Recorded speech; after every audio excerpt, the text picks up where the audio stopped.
3 years before the morning that would change everything. Daniel Brooks was fired in less than 10 minutes. He lost the career he had built over 20 years, the respect of people who once called him family, and almost every certainty he had ever trusted. He did not fight back, and he did not ask for revenge. Instead, with the last of his savings, he bought a forgotten bakery in a small town nobody talked about, hoping only to begin again in silence. He could not have known that on the very day his bakery became famous across the state, the woman who once signed away his future would walk through its door and stand face to face with the man she had destroyed. Daniel had spent 2 decades inside Hayes Food Group, rising from a warehouse floor supervisor to the company's most trusted operations director. He was the man executives called when a shipment failed, when a factory line stalled, when numbers did not add up and nobody could explain why. Workers on every floor knew his name, not because he demanded respect, but because he gave it freely, remembering birthdays, covering shifts, staying late without complaint when someone needed him. He built the company's supply chain from nothing into something that ran with quiet precision, and for years, no one questioned whether he belonged at the top of it. Victoria Hayes, the young chief executive who had inherited the company from her father, trusted him more than she trusted almost anyone else on her leadership team. And for a long time, that trust was well placed. He had joined the company at 22, fresh out of a state college with no connections and no illusions about how far ambition alone could carry a man. He worked nights unloading trucks before he ever set foot in an office. And he learned the business from the ground up. One broken pallet and one missed delivery at a time. By the time he was 40, he could walk onto any factory floor in the company's network and know within minutes whether something was wrong, simply by the sound of the machines and the rhythm of the workers moving around them. He was not a man who chased titles, but the titles found him anyway, because competence, in the end, is difficult to ignore. What neither he nor Victoria saw coming was Michael Stone, the ambitious chief financial officer, who had spent months quietly siphoning millions from supplier contracts, burying the losses under falsified reports and forged signatures. Michael was careful, patient, and calculating, the kind of man who smiled easily in meetings and remembered everyone's coffee order, while behind closed doors he moved numbers the way a magician moves coins, always one step ahead of anyone watching too closely. When auditors finally noticed the discrepancies, he made certain that every trail led away from himself and directly toward Daniel, rewriting contracts weeks after they were signed, inserting Daniel's name into approvals he had never actually given. By the time the discrepancies reached Victoria's desk, the story had already been written for her. And she had no reason yet to doubt it. She was 38 years old, still proving herself to a board of directors who had watched her inherit a company she had not built, and she had learned, perhaps too well, that decisiveness was often mistaken for strength in rooms full of men twice her age. When Michael handed her the folder of manufactured evidence, thick with numbers and dates that all seemed to point in the same direction, she did not see a trap. She saw an opportunity to prove that she would not hesitate, even when the decision was difficult, even when it meant cutting loose a man who had spent 20 years serving the company faithfully. The meeting lasted less than 10 minutes. Victoria sat across from Daniel with the folder open in front of her, her face unreadable, her voice clipped and professional in the way executives are trained to sound when delivering bad news quickly. She did not ask him to explain the numbers. She did not ask if the signatures were his. She simply told him that the board had lost confidence in his leadership, that his position was being terminated effective immediately, and that security would help him collect his belongings. Daniel opened his mouth once, ready to defend 2 decades of work with a single sentence, but the look on her face told him nothing he said would matter that day. He tried once more anyway, because 20 years deserved at least one more sentence. He told her, quietly, that he had never approved the contracts she was pointing to, that his signature on those pages did not look like his own if she looked closely enough. Victoria did not look closely. She closed the folder, thanked him for his years of service in a tone that sounded rehearsed even to her own ears, and stood to signal that the conversation was finished. It was the fastest ending to the longest chapter of his life, and there was nothing left for him to do but stand, straighten his jacket, and walk out the door he had walked through 10,000 times before. He packed 20 years of his life into a cardboard box that barely held it all. A coffee mug with a chip in the handle, a framed photograph from a company picnic, a stack of commendation letters that no longer meant anything to anyone but him. He walked past desks where people avoided his eyes, past the security guard who could not look at him either, past the break room where he had once organized birthday celebrations for employees whose names Victoria had never learned. Nobody stopped him. Nobody asked him what had happened. In a company of thousands, he walked out through the same glass doors he had walked through 10,000 times before. And not a single person followed him to ask if he was all right. Outside, he stopped on the sidewalk and turned to look at the building one final time, its windows catching the gray afternoon light, indifferent to everything that had just happened inside it. Cars moved past on the street behind him. People hurried along the sidewalk with their heads down against the wind, and none of it paused for even a moment to acknowledge that a man's entire career had just quietly ended a few floors above them. He thought about calling someone, a friend from another department, a former colleague who might offer a word of comfort, but he realized, standing there with a cardboard box in his arms, that he did not know who among them would actually pick up the phone. He did not raise his voice, and he did not curse the woman who had just ended his career without a single question. He simply stood there for a long moment, watching the reflection of the city move across the glass, and said the only thing that felt true. One day, he told himself quietly, the truth would speak for itself, whether anyone was there to listen or not. Then he turned and walked away, carrying his box down a street that no longer had anywhere for him to go. And somewhere behind him, inside the building he would never enter again, Victoria Hayes had already moved on to the next item on her calendar. 3 months later, Daniel had sold nearly everything he owned. The apartment went first, then the car, then most of the furniture that had filled a life he no longer recognized as his own. Severance offered little comfort once his name had quietly circulated through the industry, whispered from one hiring manager to another, always attached to a scandal he had never actually caused. No one called him back for interviews. No one wanted to take a chance on a man whose reputation had been dismantled in 10 minutes, regardless of how many years he had spent earning it. What remained after the debts were settled was barely enough to start over, and starting over was the only option left to him. He chose a small town nearly 4 hours from the city, a place where nobody had heard of Hayes Food Group or the operations director who once ran its factories, a place with quiet streets and slower mornings where a man could disappear into ordinary life if he wanted to. He drove there with everything he owned packed into the back of a rented car, watching the skyline shrink in his mirror until it disappeared entirely behind rolling hills and open farmland. There was something almost peaceful in the anonymity of it, the knowledge that in this new place, no one would look at him and see the man who had been publicly humiliated after 20 years of loyal service. It was there, on a corner that had once been the busiest block in town, that he found a bakery that had been open for more than 70 years and was now just weeks from closing its doors for good. Its windows were fogged with age, its sign faded to a whisper of its original color, and behind the counter stood Evelyn Carter, 68 years old, who had run the shop since she was younger than Daniel was now. She told him plainly, without asking for sympathy, that she simply did not have the strength left to keep going, that her hands ached too much to knead dough before sunrise, that the town had moved on to newer places with brighter signs and easier parking. Evelyn watched him carefully as he walked through the shop, running his hand along the worn wooden counter, studying the old brick ovens along the back wall, as though they held some answer he was searching for.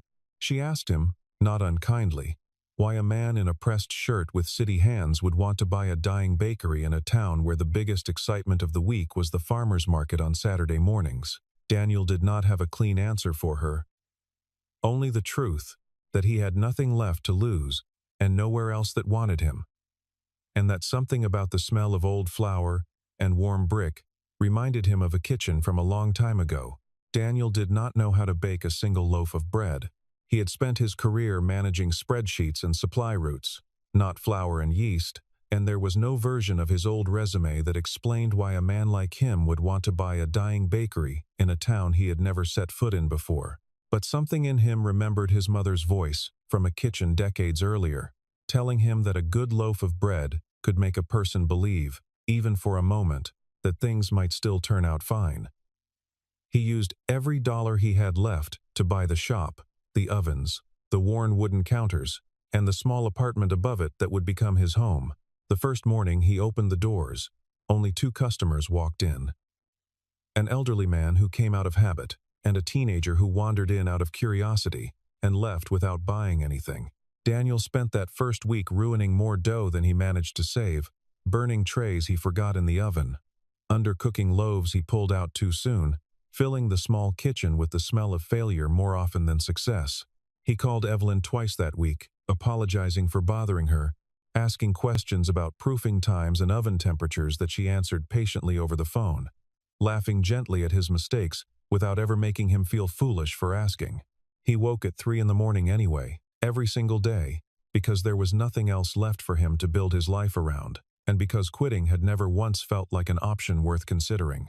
The apartment above the shop was small and drafty, with a single window that looked out over the quiet street below. And some nights he would sit at that window long after closing, listening to the town settle into silence, wondering if he had made the right decision, or simply the only one available to him. He never let himself dwell there for long. Morning always came early, and there was dough waiting to be shaped whether he felt ready for it or not. He learned by watching old cookbooks, by asking Evelyn questions before she left town to live with her daughter, by trial and by the quiet, grinding patience of a man who had once rebuilt broken supply chains for a living. Slowly, painfully, the bread began to improve.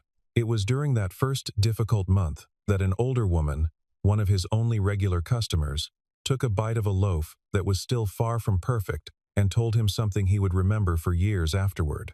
The first bread he had ever sold her, she said, had been terrible, dense and undercooked and barely edible.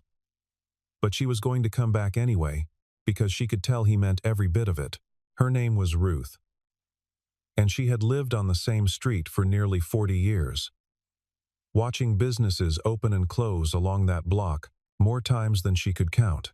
She told him, over that imperfect loaf of bread, that most people who tried to save the old bakery gave up within a month, discouraged by slow mornings and empty tables. What she saw in Daniel, she said, was different, a kind of stubbornness in his eyes that reminded her of people who had already lost everything once and were no longer afraid of losing it again. Daniel did not tell her how right she was. He simply thanked her.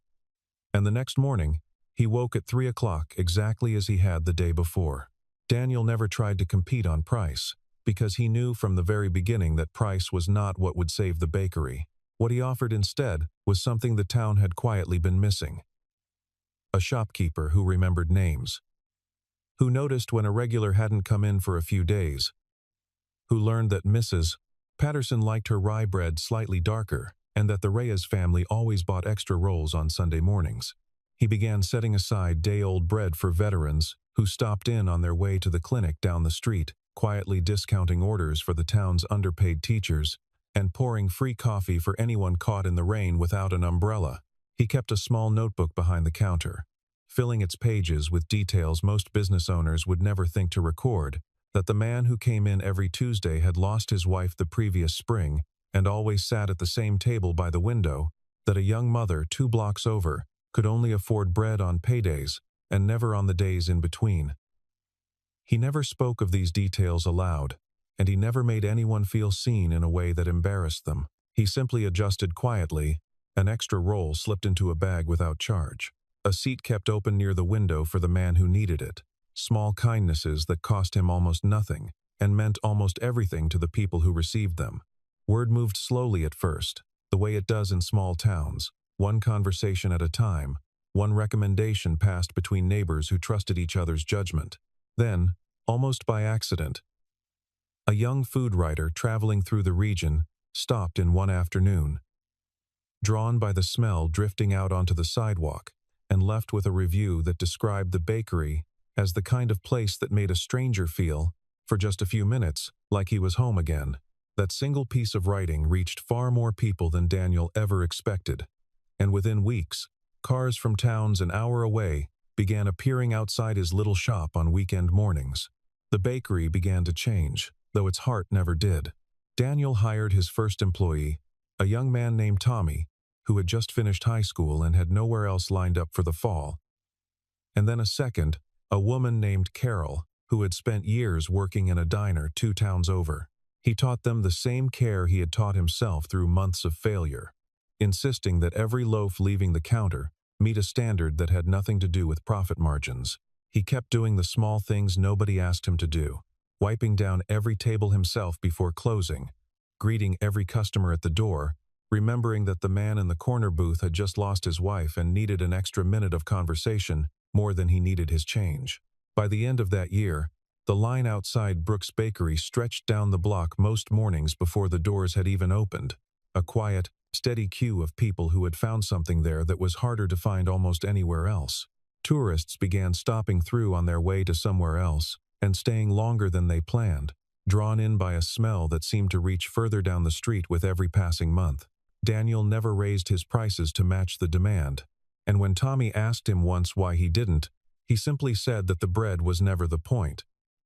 Only the reason people came back for something else they could not quite name. While Daniel's bread rose in ovens 4 hours away, Victoria Hayes watched her company slowly come apart in ways she could not explain. Profits that had once been reliable began slipping month after month. Product defects climbed on lines that had run smoothly for years under Daniel's watch, and longtime employees began quietly resigning without giving clear reasons why.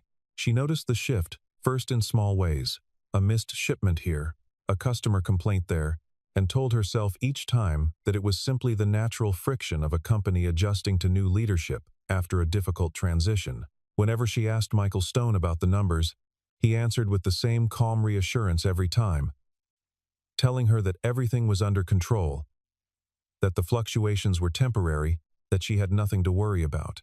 She wanted to believe him, because believing him was easier than confronting what she had done, and because questioning him too closely felt uncomfortably close to questioning her own judgment in trusting his evidence 3 years earlier. There were nights she lay awake, wondering whether the decline had begun the same month Daniel left. But she pushed the thought away each time, unwilling to follow it to whatever conclusion waited at the end of it. The numbers kept sliding regardless of what Michael told her. A major investment fund that had backed the company for years began signaling it might pull its support entirely unless leadership could demonstrate a clear plan for recovery. Board meetings grew tense in ways they never had during her father's tenure. Directors exchanging glances across the table whenever quarterly reports came up for discussion, questions about her leadership growing sharper with every passing month. Under pressure from her board, Victoria made a decision that surprised even her closest advisors, choosing to step outside the boardroom entirely and visit small, independently run businesses across the region, hoping to remember what had once made companies like hers succeed in the first place. The first business on the list her assistant handed her was a modest bakery in a town she had never heard of, recommended by a regional partner who described it only as the most talked-about small business in the entire state. Its name meant nothing to her when she first read it printed on the folder. Brooks Bakery, it said, in plain black letters. And Victoria did not yet connect it to the man whose termination letter she had signed 3 years earlier, without asking him a single question. She circled the name on her schedule and told her assistant she would drive out herself, without an entourage, without the usual arrangements that followed her everywhere she went. She arrived on a gray autumn morning, the kind with a light drizzle that clung to car windows and turned fallen leaves slick against the sidewalk. She parked a block away and walked the rest of the distance on foot, something she rarely did anymore. Watching the town unfold around her with its narrow storefronts and hand-painted signs, so different from the glass towers she was used to navigating every day. The bell above the door rang as she stepped inside, and the warmth of the shop wrapped around her immediately. The smell of fresh bread and cinnamon thick in the air, soft conversation filling every corner of the small dining space. Behind the counter, a man in a flour-dusted apron was lifting a tray of golden loaves from the oven, his back turned toward the door, entirely unaware of who had just walked in. Victoria stood near the entrance for a moment, taking in the details of the place. the mismatched chairs, the chalkboard menu written in careful handwriting, the framed photographs of the town from decades earlier hanging along one wall. Nothing about it resembled the sterile efficiency of her own offices, and yet something about the space felt more alive than any conference room she had sat in for years. He turned around, and for one long moment, neither of them said a word. Victoria felt the floor tilt beneath her, recognition arriving in a wave that left her unable to speak, while Daniel simply stood there, tray in hand, studying the face he had not seen in 3 years. His expression did not shift into anger the way she braced herself for, nor did it soften into forgiveness she felt she had not yet earned. He simply looked at her the way he looked at anyone new who walked through his door, with quiet, unhurried attention, as though trying to place a familiar face he could not quite name. She braced herself for the words she assumed she deserved, for anger, for questions, for the confrontation she had quietly feared, without admitting it to herself. Instead, Daniel set the tray down carefully, wiped his hands on his apron, and offered her the same warm greeting he gave every stranger who walked through his door. "Welcome," he said simply, and nothing more. There was no accusation in his voice, no bitterness hidden beneath the words, only the plain, unguarded kindness he offered to everyone who came into his shop, as though the 10 minutes that had ended his career 3 years earlier belonged to someone else's memory entirely. Victoria did not tell him who she was, not that morning, choosing instead to sit quietly at a small table near the window, while he returned to his work as though nothing unusual had happened at all. She ordered a simple cinnamon loaf and a cup of coffee. And when she took the first bite, something in her chest tightened unexpectedly. Because the bread tasted, impossibly, like the version of her company she remembered from years before she had learned to trust spreadsheets over people. She sat there far longer than she meant to, watching him move between the ovens and the counter, with an ease that seemed to come from somewhere deeper than practice. She watched the way customers greeted him by name, and he greeted them back the same way. Watched an old man limp in on a cane and receive a loaf of bread with no charge at all. Watched 2 children press their faces against the glass display case, while their mother apologized, and Daniel simply laughed and handed them each a small roll. None of it looked like a performance. It looked like the ordinary rhythm of a life built entirely around paying attention to other people, something Victoria realized, with a discomfort she could not quite name. She had stopped doing herself somewhere along the way. Before she left, she asked him quietly who had taught him to bake, expecting some story about a mentor or a culinary school she might recognize. Daniel looked at her for a long moment, something unreadable behind his eyes, and answered with a single word that stayed with her the entire drive home. Failure, he said, had taught him everything he knew. She did not press him further, though the word followed her out the door and into her car, echoing in her mind long after the town had disappeared behind her in the rearview mirror. Victoria did not sleep well that night, replaying the 10 minutes that had ended Daniel's career against the years of quiet decline that had followed his departure. She began, quietly, and without telling anyone at the company, to look back through old records from the time of his termination, searching for something she had missed the first time around. She started with the folder Michael had shown her 3 years earlier, reading it again with a scrutiny she had not bothered to apply the first time, and almost immediately, small inconsistencies began surfacing that she had been too rushed, or too eager to appear decisive, to notice before. What she found unsettled her more with every passing hour. Spreadsheets with formulas altered days after they were supposedly submitted. Emails with timestamps that did not match the servers they claimed to originate from. A signature on one crucial document that, upon closer inspection, did not match Daniel's handwriting at all. She spent several nights alone in her office, long after the building had emptied, comparing document after document under the harsh light of her desk lamp, feeling something cold settle in her stomach with each new discrepancy she uncovered. By the 3rd night, she no longer doubted that something had gone terribly wrong, only that she had been the one who allowed it to happen. She hired a discreet financial investigator, someone outside the company who owed her no loyalty, and could be trusted to follow the evidence wherever it led. Weeks passed as the investigator quietly traced the falsified records, back through layers of disguised transactions, cross-referencing supplier contracts against internal approvals that had supposedly come from Daniel's office. Every thread eventually led to the same place, back to Michael Stone, whose signature appeared on documents he had never officially filed, whose personal accounts showed deposits that matched, almost exactly, the sums missing from company contracts over several years. Victoria sat with the finished report for a long time before she could bring herself to read it twice. She remembered the meeting where she had fired Daniel, remembered how quickly she had accepted the folder of evidence in front of her, without asking a single question, remembered the look on his face when he realized she was not going to listen. For the first time in years, she recognized her own arrogance clearly. The certainty she had mistaken for good leadership, the confidence that had allowed her to end a man's career without pausing long enough to consider that he might be innocent. She thought about the years he had spent rebuilding a bakery from nothing, while she had spent those same years defending a decision built entirely on lies. While all of this unfolded behind closed doors 4 hours away, Daniel knew none of it.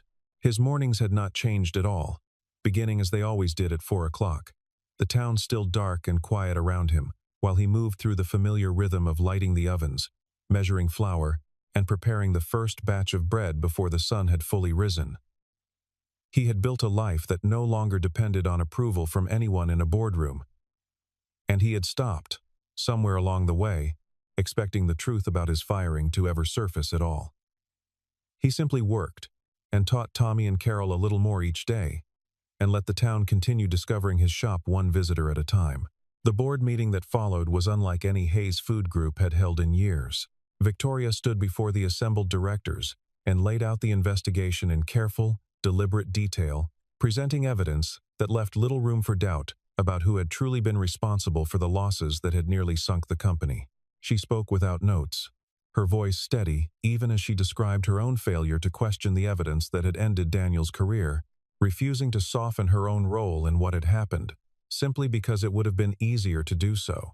Michael Stone denied everything at first, his voice rising with practiced indignation, insisting the documents had been manipulated to frame him, that Victoria was simply looking for someone to blame for her own failures as chief executive. Daniel had been asked to attend, and he arrived carrying a worn leather folder he had kept for 3 years, without ever expecting to open it in front of anyone again. He had almost thrown it away more than once during the hard early months of the bakery, when the past felt like something better left behind entirely. But something had always stopped him at the last moment. Inside were the personal work logs he had maintained every single day of his employment, records of every approval he had actually given, every meeting he had actually attended, every decision that could be verified against dates and details Michael could never have anticipated needing to forge. When Daniel laid the pages across the table, one by one, the discrepancies became impossible to explain away. Each entry, lining up precisely against the falsified records the investigator had already uncovered. The room fell silent as the truth settled over everyone present, and within minutes, Michael's composure cracked entirely, his denials collapsing into a stammering attempt to shift blame that convinced no one left in the room. Security was called, and Michael Stone was escorted from the building he had spent years quietly defrauding. His career ending in far less dignity than the man he had once destroyed. The board members sat in stunned silence, some staring at Daniel with something close to shame, others simply unable to process how thoroughly they had been deceived for so long. One director, an older man who had known Daniel for most of his career, rose from his seat and quietly apologized on behalf of the entire board. His voice thick with an emotion he made no effort to hide. Daniel accepted the apology with the same quiet grace he brought to everything, thanking them for finally listening, though the years the truth had cost him could never be returned, no matter how sincerely the apology was offered. Victoria stood before them once the room had settled and did something none of them had ever seen her do before, lowering her head slightly as she addressed the board directly.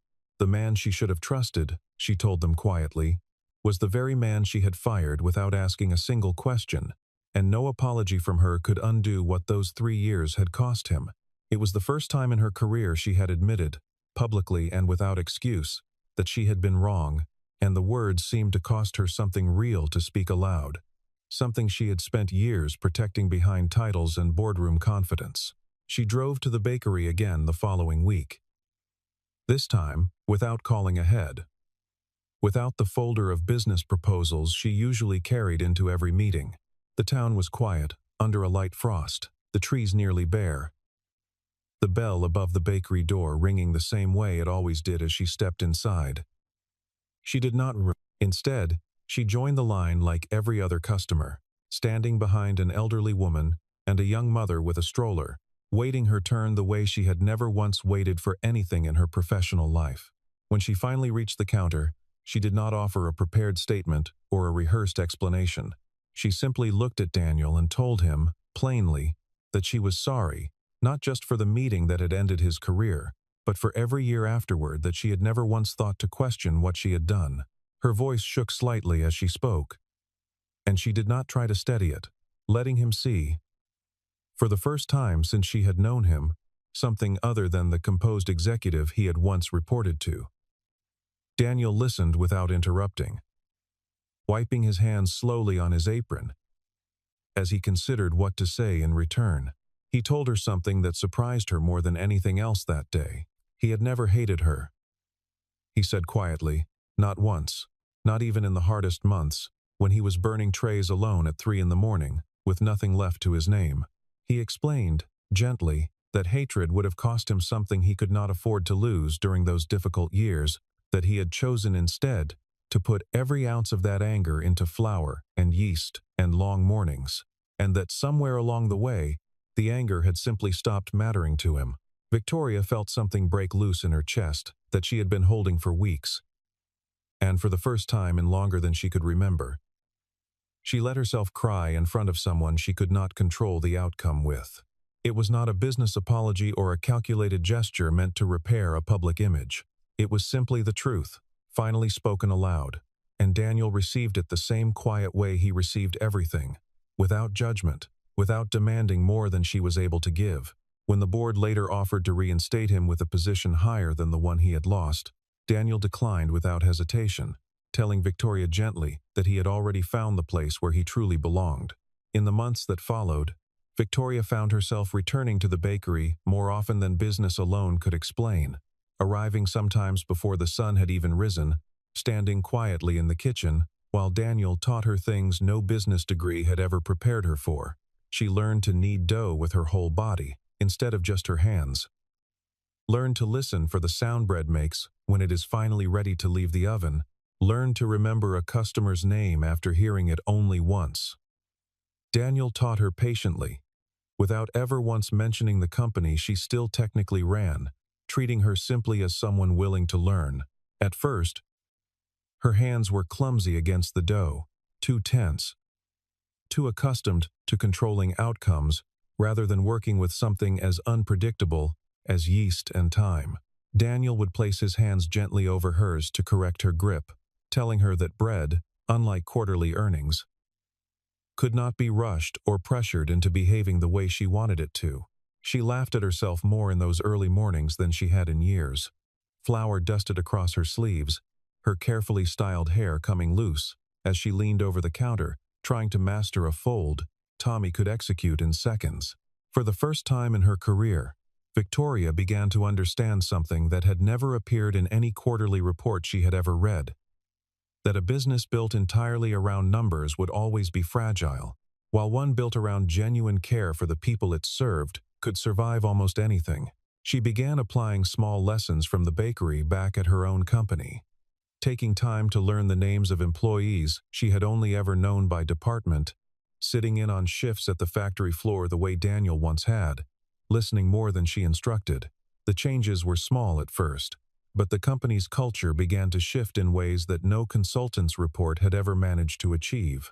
A journalist eventually caught wind of her regular visits to the small-town bakery and wrote a piece describing the unlikely transformation of a powerful young executive into a woman, quietly learning to bake bread beside the man she had once fired. The story spread further than either of them expected, carried from one conversation to another across the country, until Brooks Bakery became known not just for its bread, but for the story of honesty and grace that had grown up around it. People began traveling from other states just to see the shop for themselves, to sit at the same worn tables, to understand what had drawn a corporate executive back to a small-town bakery week after week. Daniel never courted the attention, and he continued treating every new customer with the same quiet warmth he had shown on the day the shop had only 2 visitors. He turned down offers from magazines wanting exclusive interviews, and he politely declined a proposal to franchise the bakery's name across several states, telling the interested investors that some things were never meant to be multiplied beyond what one person could personally hold together with their own 2 hands. Victoria understood that instinct better than anyone, having spent years chasing growth for its own sake, only to learn from him that some of the most valuable things in life resisted scale entirely. A year later, Victoria sold a significant portion of her shares in Hayes Food Group and used the proceeds to establish a fund dedicated to supporting small, family-run businesses across the country, the kind of businesses that rarely received attention from investors who only understood spreadsheets. She named the fund quietly, without ceremony, choosing instead to let its work speak for itself the way Daniel's bread once had. One struggling shop at a time, one family kept afloat instead of foreclosed upon. Daniel, meanwhile, opened 3 additional locations of his bakery in neighboring towns, though he insisted on personally working the ovens at the original shop every single morning, unwilling to let go of the routine that had rebuilt his life from nothing. Victoria still arrived early most days, long before the shop opened to customers, standing quietly beside him while the ovens warmed in the dark. Some mornings they spoke very little, content simply to work side by side in comfortable silence. The kind that only grows between 2 people who have already said the hardest things there were to say. Other mornings, she asked him questions about the years he had spent alone in the apartment above the shop. And he answered honestly, without flinching, letting her carry a small piece of the weight he had once carried entirely by himself. One winter morning, with frost tracing delicate patterns across the front windows and the street outside still empty and silent, Daniel handed her a fresh loaf still warm from the oven and asked her a question he had been considering for weeks. This time, he asked softly, would she like to open the shop with him every morning, not as an investor, not as a visitor passing through, but as someone who belonged there permanently? Victoria looked at him for a long moment, a small, uncertain smile forming at the corner of her mouth, and asked if he was inviting her back into the company she once ran. Daniel shook his head slowly, setting the loaf down between them on the counter. No, he told her. He was inviting her home. The words settled between them quietly, without any of the fanfare that once accompanied every major decision in the boardrooms she had spent her career inside. And Victoria realized, standing there in the dim early light with flour still dusted across her sleeves, that this small, unremarkable moment meant more to her than any merger or acquisition she had ever signed her name to. The door opened not long after, and the smell of warm bread drifted out onto the quiet street, curling past the frost-covered windows and into the cold morning air. Customers began arriving one after another. The same familiar faces that had kept the shop alive through its hardest years, filling the small space with quiet conversation and the comfortable warmth of a place that had earned its reputation one loaf at a time. Ruth arrived, just as she always did, taking her usual seat by the window, nodding once at Daniel and once at Victoria, as though the sight of them working the counter together was simply the natural order of things now. The bakery that had once stood on the edge of closing forever had become something far greater than either Daniel or Victoria could have imagined on the day they first crossed paths again, a place people traveled to not only for the bread, but for the story woven quietly into every corner of it, a story about honesty that refused to break, and forgiveness that finally found its way home.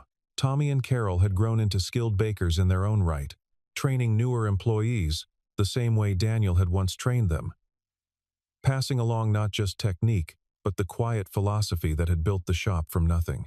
Losing everything, Daniel had once believed, was the end of the road he had spent 20 years building. It turned out instead to be the beginning of a much better one, a road that led him not backward toward what he had lost, but forward toward exactly where he was always meant to be. Forgiveness could not undo the years that had already passed, could not return the time or the trust that had been taken from him without warning, but it could still open a door to something neither of them had expected. A future built not on numbers or titles, but on the simple, steady truth that had guided Daniel through every difficult morning since the day he lost everything and chose, quietly, to begin again.